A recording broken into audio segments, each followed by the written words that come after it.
most of us use the banking system for most of our payments on a day-to-day basis.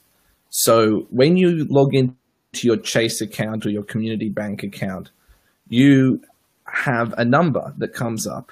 Hopefully it's positive, or if it's your credit card number, hopefully it's low. And that number is a liability that the bank owes you.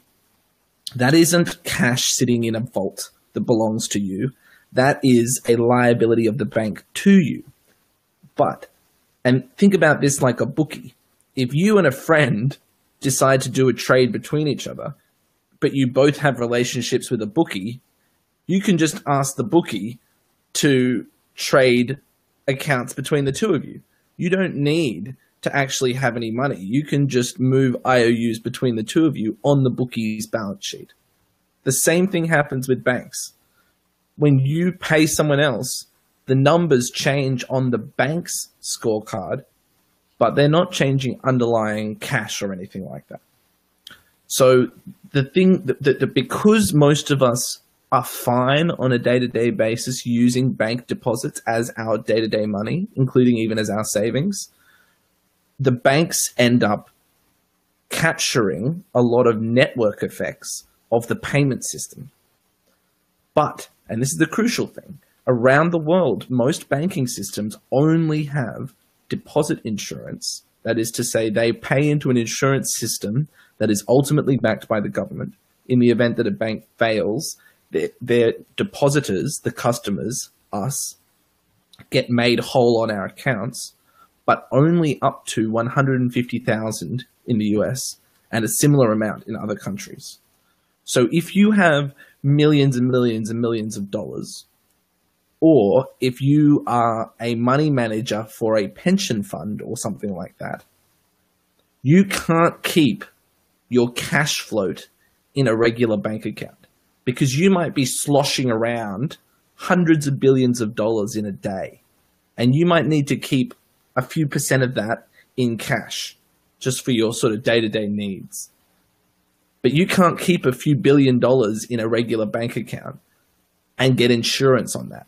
So if you do that, you're taking out massive risk in the event the bank fails.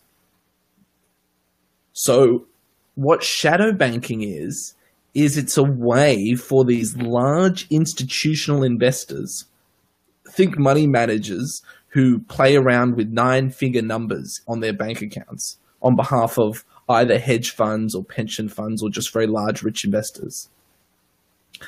These people needed a place to park their cash. And so the place they started parking them was in these entities that acted like banks, but they didn't issue deposits. They issued things like money market fund shares that were backed by government treasury securities.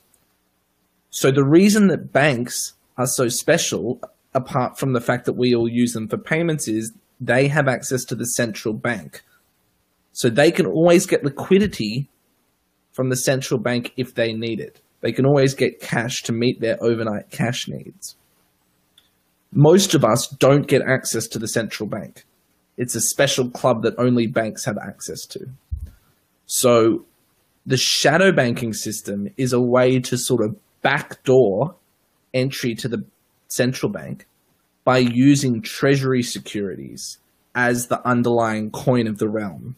So one thing you'll hear MMTers say is that government debt is often more money than cash.